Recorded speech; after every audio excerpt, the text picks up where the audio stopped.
आज का हमारा टॉपिक है कविता कैसे बनती है। कविता कैसे बनती है, कविता की क्या खासियत है, कविता की क्या संरचना है, ये सब बातें हम इसमें पूरी तरीके से उस पर चर्चा करेंगे। पर उससे पहले हमें जान लेना चाहिए कि कविता वास्तव में हमारे जीवन के हर अंग, हर भाग में मौजूद है। कविता हमारे जीवन की शुरुआत में, चाहे वो लोरी के रूप में हो, बाद में गीत संगीत के रूप में हो, चाहे बाद में पाठ्य पुस्तकों के रूप में हो, वो हर जगह मौजूद रहती है। और इसी वजह से अर्जेंटीना के प्रसिद्ध कवि जॉर्ज लुइस बोर्खेस का कहना है कि कविता कोने में घात लगाए बैठी है, ये हमारे जीवन में कभी भी बसंत की तरह आ सकती है। ठीक वैसा जैसा हमें बसंत के आने पर महसूस होता है, हम खुशी से भर जाते हैं, हम चहकने लगते हैं, हमें बहुत खुशनुमा महसूस होने लगता है, ठीक वैसे ही कविता पढ़ कर के, कविता को महसूस करके हमको लगता है ये वसंत की तरह है, ये जीवन में खुशियाँ लाती है। इसके बाद मुझे याद आता है कि कविता के बारे में एक बहुत प्रसिद्ध कोट एक फिल्म है हॉलीवुड की, डेड पोइट सोसाइटी, उसमें की गई है। मैं एक बार इसको पढ़ना ज़रूर चाहूँगा। We don't read and write poetry because it's cute. हम कविता इसलिए पढ़ते या लिखते नहीं हैं क्योंकि ये बहुत क्यूट या सुंदर प्रतीत होती है। We read and write poetry because we are members of the human race. हम कविता पढ़ते और लिखते हैं क्योंकि हम मानव प्रजाति के सदस्य हैं, उसका हिस्सा हैं। And the human race is filled with passion. और ह्यूमन रेस यानी मानव प्रजाति पैशन यानी भावनाओं से भरी हुई है।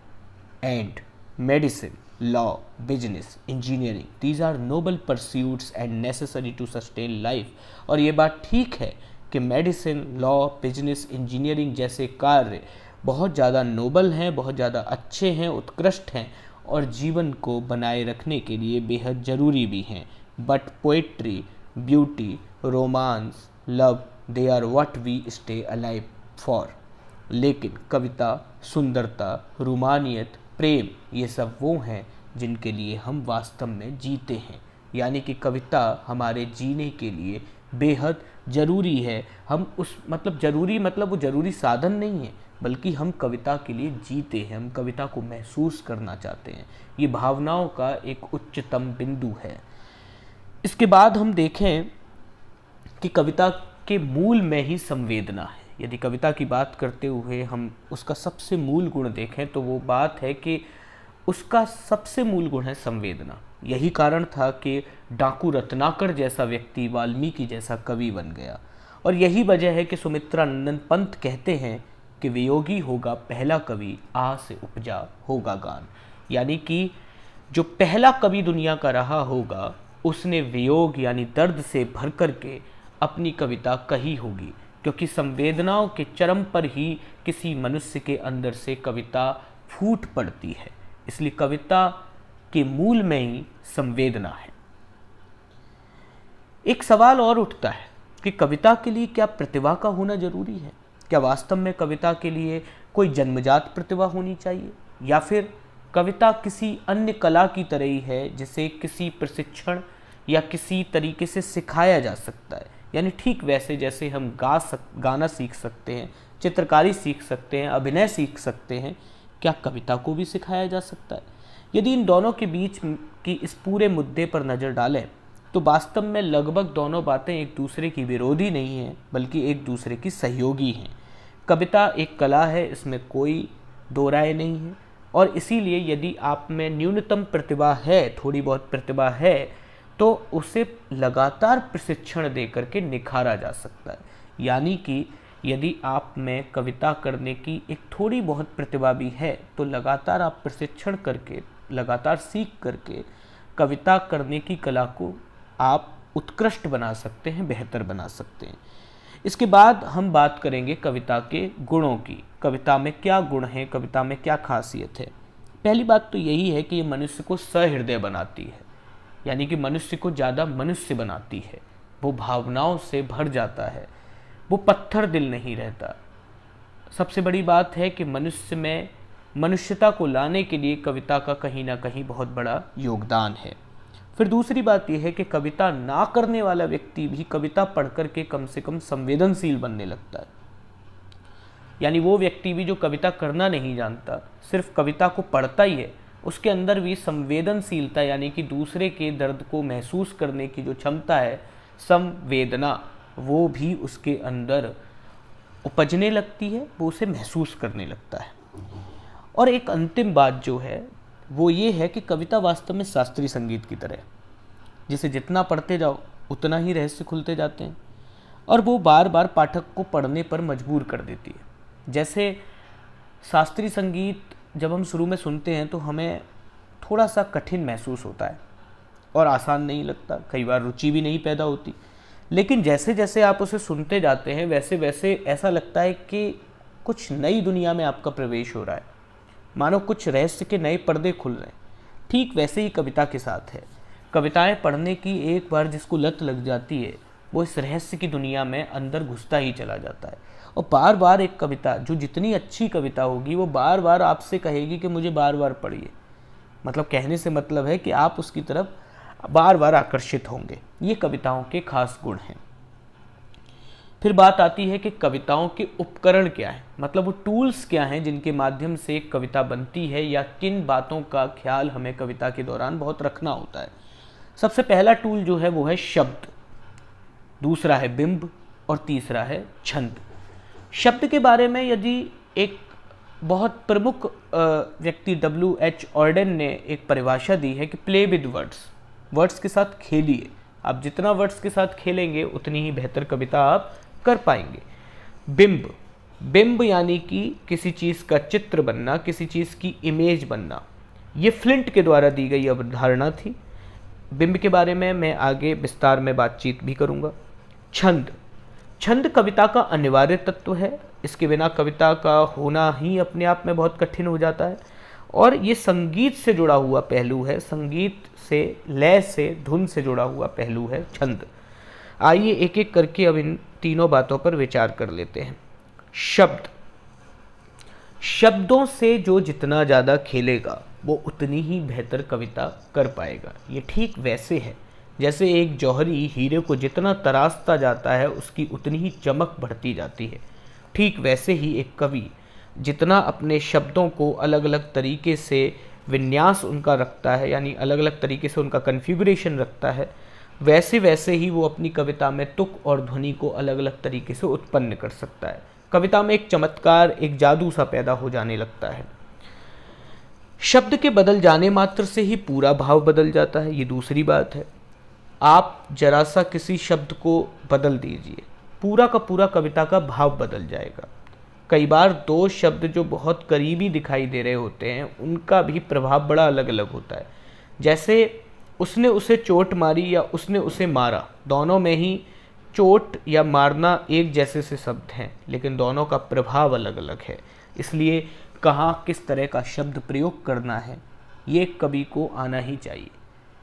कब कहाँ संस्कृत निष्ठ शब्दों की ज़रूरत है, कब कहाँ अरबी फारसी शब्दों की ज़रूरत है और कब कहाँ आम बोलचाल के शब्दों की ज़रूरत है, इसको जो कवि बहुत अच्छे तरीके से प्रयोग करना जानता है वो शब्दों से खेलना जानता है।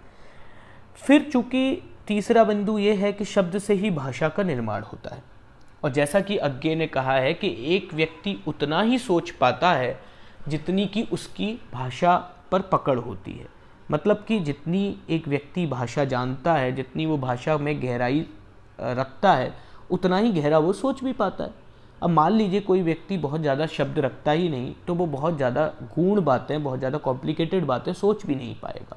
तो इससे स्पष्ट है कि शब्द से ही चूँकि भाषा का निर्माण है और भाषा से ही व्यक्ति के विचारों का निर्माण है, तो स्पष्ट तौर पर जिस व्यक्ति की शब्दों पर पकड़ होगी, भाषा पर पकड़ होगी, वो स्पष्ट तौर पर एक ज़्यादा अच्छी, उत्कृष्ट और गहरी कविता लिख पाएगा।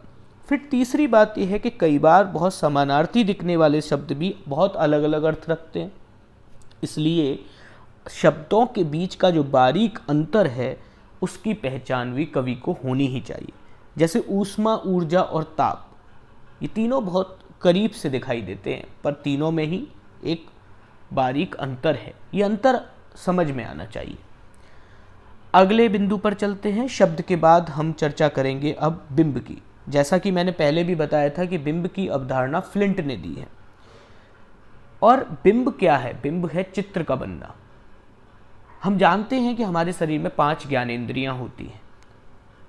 मान लीजिए कि किसी कविता को पढ़ते हुए मुझे उसकी इन ज्ञानेंद्रियों से ऐन्द्रिक अनुभूति होने लगे, यानी कि ऐसा लगे जैसे मेरी आंखों के सामने कोई चित्र चलने लग रहा है, या किसी कविता को पढ़ते हुए मुझे लगे कि वो संगीत की वो धुन, वो वाद्य यंत्र मेरे कानों में बज रहा है, या मान लीजिए मैं किसी कविता में कुछ खाने की चीज़ की बात करूं तो उसका स्वाद मेरे मुंह में महसूस होने लगे।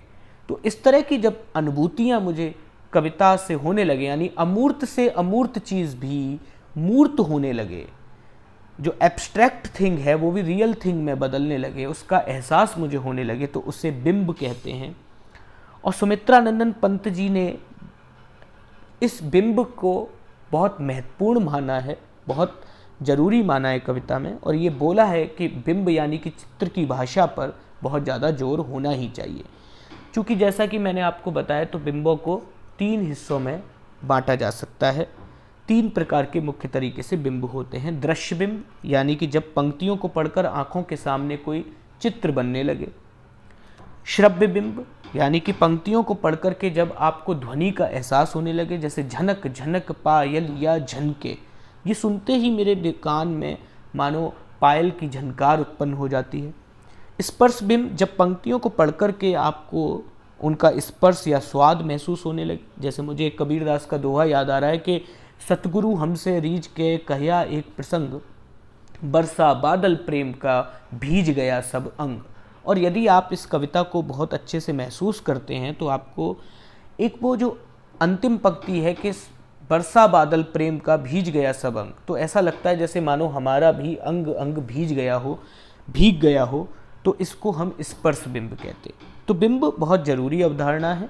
बिंब यानी कि चित्रों का बनना, बिंब यानी कि जब पंक्तियों के माध्यम से ही हमें कविता की इंद्रियों से अनुभूति होने लगे, ऐन्द्रिक अनुभूति होने लगे, चाहे वो आँखों से हो, चाहे कान से हो, चाहे हमारी त्वचा से हो, चाहे जीभ से हो।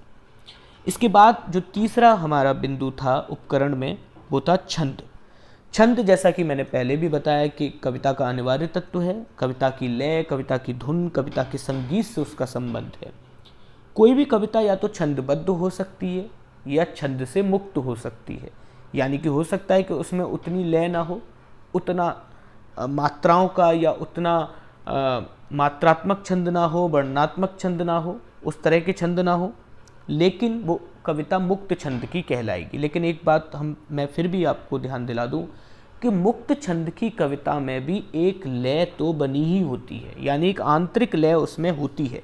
जैसे यदि हम नागार्जुन की अकाल के बाद की कविता की बात करें तो उसमें मात्राओं का कोई ऐसा ध्यान नहीं रखा गया, ना ही वो कवित्व और सवैया की तरह लिखी गई है, पर उसके बावजूद भी कई दिनों तक चूल्हा रोया चक्की रही उदास, कई दिनों तक कानी कुतिया सोई उनके पास, इसको पढ़ते हुए हमें एक धुन का एहसास होता है। उस शब्दों को नागार्जुन ने इस तरीके से रखा है कि वो हमको एक छंद होने का एहसास कराते हैं। यदि हम अपने पाठ्यक्रम की कविता विष्णु खरे की एक कम देखें या रघुवीर सहाय की बसंत आया को देखें तो ये दोनों ही मुक्त छंद में लिखी हुई कविताएं, जिनमें ये बात ठीक है कि किसी छंद का कोई पूरी तरीके से उसको फॉलो नहीं किया गया है, लेकिन उसके बावजूद भी हम बार बार ये समझ पाते हैं कि एक आंतरिक लय उसमें बरकरार रहती है। इन सब के बाद हम अंत में आ जाते हैं कि कविता से संबंधित कुछ अन्य बातें। ये अन्य बातें कविता के 2 मुख्य तत्वों के संबंध में है जो कि बहुत ज़रूरी भी हैं। पहला है भाव तत्व। भाव तत्व ये है कि कविता में क्या कहा गया है, मतलब कविता का मूल भाव क्या है, कविता किस बारे में बात कर रही है। कविता की गुणवत्ता भी उसके भाव से ही सुनिश्चित होती है। जबकि इसके विपरीत यदि मैं बात करूं तो दूसरा है शिल्प तत्व, यानी कि कविता को कैसे कहा गया है, यानी भाव तत्व में क्या कहा गया है, शिल्प तत्व में कैसे कहा गया है। तो इस दोनों बातों पर आपको ध्यान रखना है, एक में क्या कहा गया है, दूसरे में कैसे कहा गया है। इसको जरा मैं थोड़ा सा उदाहरण से समझाना चाहूँगा कि मान लीजिए एक घर है, घर में रहने वाला व्यक्ति कविता का भाव है और घर बना कैसे हुआ है ये कविता का शिल्प है। मान लीजिए घर में रहने वाला व्यक्ति घर बहुत अच्छा बना हुआ है मान लीजिए, यानी कि कविता का शिल्प बहुत अच्छा है, लेकिन हो सकता है कि उस घर में रहने वाला व्यक्ति उतना अच्छा ना हो, उसका व्यवहार बहुत अच्छा ना हो, तो इसका मतलब है कि भाव के स्तर पर वो कविता कमज़ोर है। वहीं ऐसा भी हो सकता है कि कभी कभी शिल्प उतना अच्छा नहीं होगा, यानी कि घर हो सकता है कि कच्चा हो, उतना अच्छा ना बना हो, उतना उसकी साज सज्जा इतनी अच्छी ना हो, लेकिन उसके बावजूद भी उसमें रहने वाला व्यक्ति बहुत अच्छा हो। जैसे कबीर की कविताओं में शिल्प कई बार उतना बेहतर नज़र नहीं आता जितना बिहारी लाल की रीतिकालीन कविताओं में हमें नज़र आता है। तो लेकिन जब हम भाव की बात करते हैं तो कबीर की कविताओं का भाव बहुत ऊपर है, जबकि बिहारी की कविताओं का मूल भाव श्रृंगार तत्व तक ही सीमित रह जाता है। नारी की दैहिक सुंदरता का ही उसमें ज़्यादातर वर्णन होता है। तो बात वही है कि रीतिकाल के ज़्यादातर कवियों की जो रचनाएं हैं वो अपने भावों की वजह से उतनी उत्कृष्ट नहीं है, लेकिन शिल्प का स्तर उनमें बहुत अच्छा है। तो मकान की ऊपरी चमक दमक बहुत अच्छी है, वो देखने में बड़ा अच्छा लगता है, पर अंदर जो व्यक्ति है यानी अंदर जो भाव है कविता का वो उतना बेहतर नहीं है। तो भाव तत्व से और शिल्प तत्व के जो सामंजस्य से ही हम किसी कविता का आकलन करते हैं कि वो कितनी बेहतर है और कितनी बेहतर नहीं है। और एक अंतिम बिंदु देखें तो कवि को अपने समय का ज्ञान होना चाहिए। ये बहुत बड़ी बात है, बहुत ज़रूरी बात है, क्योंकि एक कवि यदि अपने समय को नहीं समझ पा रहा कि उस समय के हिसाब से उसको किस तरह की कविताएं करनी चाहिए, क्योंकि हम जानते हैं कि एक साहित्यकार अपने समय का इतिहास साहित्य में लिखता है और साहित्य समाज का दर्पण होता है। तो ऐसी स्थिति में यदि एक कवि अपने समय को ही नहीं समझ पा रहा और समय के अनुकूल कविताएं नहीं लिख पा रहा, तो ऐसी वो कविता फिर किसी काम की नहीं है। मान लीजिए आज 2021 में मैं खड़ा होकर के सती प्रथा पर कोई कविता लिखूं या उसकी बात करूं, तो अब उसका कोई उतने मायने नहीं है, क्योंकि सती प्रथा लगभग भारत के हर हिस्से से कानूनन भी और सामाजिक रूप से भी खत्म हो चुकी है। तो ये पूरी बातें हमने पढ़ी जो कविता के बारे में थी। कविता से संबंधित कई प्रश्न जो भी आएंगे वो इसी में से आपके लगभग सॉल्व हो जाएंगे, और कविता कैसे है, कविता के क्या खास गुण हैं, वो हमने इसमें पढ़ लिए। धन्यवाद।